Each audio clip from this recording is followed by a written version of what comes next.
শুধুমাত্র পরিচালক হিসেবে নয়, দ্য ব্যাডস অফ বলিউডের হাত ধরে এবার প্লেব্যাক সিঙ্গার হিসেবেও বলিউডে অভিষেক হলো শাহরুখ পুত্র আরিয়ানের। আরিয়ান খান দিলজিৎ দোসাঞ্জের তেনু কি পাতা এই গানে প্লেব্যাকে ডেবিউ করেছেন দ্য ব্যাডস অফ বলিউড প্রজেক্টেরই যা একটি অংশ। আরিয়ানের বহু প্রতীক্ষিত OTT project the bads of বলিউডে তার গান আলোড়ন সৃষ্টি করেছে। হৃদয়স্পর্শী তু পেহলি তু আখরি এবং প্রাণবন্ত বদলি সি হাওয়া হ্যায় এই অ্যালবামটির তৃতীয় ট্র্যাকটি এখানে রয়েছে। এবার পাঞ্জাবি সুপারস্টার দিলজিৎ দোসাঞ্জ এতে যুক্ত হয়েছেন।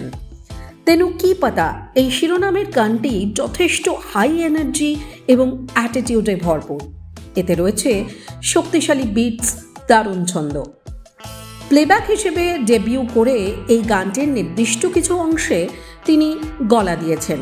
গানটি কম্পোজ করেছেন উজ্জ্বল গুপ্তা, গানের কথা লিখেছেন গীতিকার কুমার, আর এতে গলা দিয়েছেন দিলজিৎ দোসাঞ্জ, উজ্জ্বল গুপ্তা এবং আরিয়ান নিজে। পাঞ্জাবি শব্দের সঙ্গে আধুনিক প্রযোজনার এই মিশ্রণ অ্যালবামটিকে যথেষ্ট আকর্ষণীয় করে তুলেছে।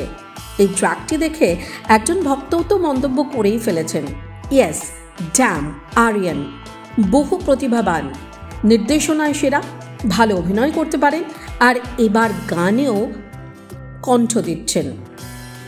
আগের দুটি অ্যালবাম যথেষ্টই আবেগঘন এবং রোম্যান্টিক সুর, তারপরে এই তেনু কি পাতা সাউন্ড ট্র্যাকও আপনার অ্যাড্রিনালিন রাশ করাতে বাধ্য। এই ট্র্যাকটি আরিয়ান খানের গানকে গল্প বলার সঙ্গে নির্বিঘ্নে মিশিয়ে দেওয়ার পদ্ধতিকে তুলে ধরেছে। এই সিরিজের প্রতিটি গান একটি নতুন মেজাজ আর স্বাদ নিয়ে আসে আপনার সামনে।